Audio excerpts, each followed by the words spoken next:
In this part, we take a deeper look at the physical quantity called friction. Friction is a force that opposes the relative motion or tendency of such motion between two surfaces in contact with each other. It is a fundamental and pervasive force in the physical world and plays a crucial role in various everyday phenomena and engineering applications. We recall the two types of friction: the static friction when the body is at rest and its behavior prevents the body from moving. The kinetic friction, which opposes the motion of the body that will result in slowing the motion of that same body. The coefficient of friction is a dimensionless number that represents the ratio of the force of friction between two objects in contact to the force pressing them together.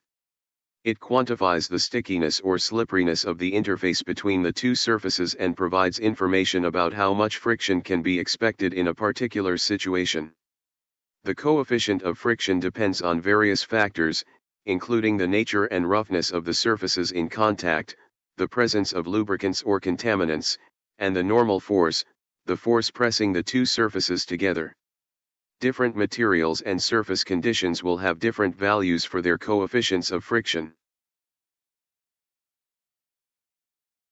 Static friction is typically greater than kinetic or sliding friction due to the nature of the contact between two surfaces. This difference in magnitude between static and kinetic friction arises from the microscopic interactions that occur at the surface of the objects in contact. Here are a few key reasons why static friction is greater than kinetic friction. Surface interactions: when two objects are at rest relative to each other, their microscopic irregularities or asperities on the surfaces can settle into each other, creating a temporary bond or interlocking effect. This makes it more difficult to initiate motion.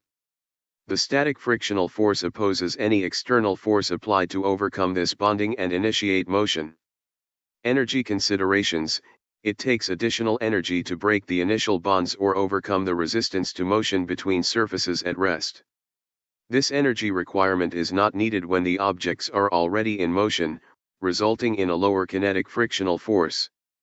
Constant sliding motion: once an object is in motion, the surfaces are effectively slipping or sliding past each other.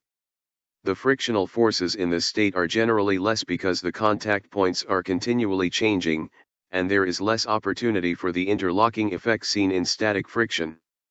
Temperature effects: in some cases, as an object starts moving, there can be local heating due to friction, which can further reduce the coefficient of kinetic friction.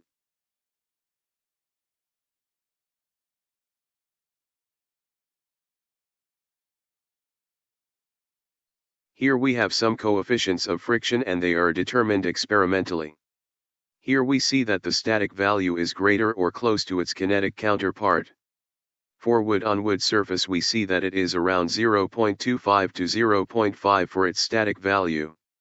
It is 0.2 for its kinetic value and it is of lower value. For rubber on wood, we see that it varies on the type of rubber. For hard rubber on a dry wood we see that it is 0.7 for its static value.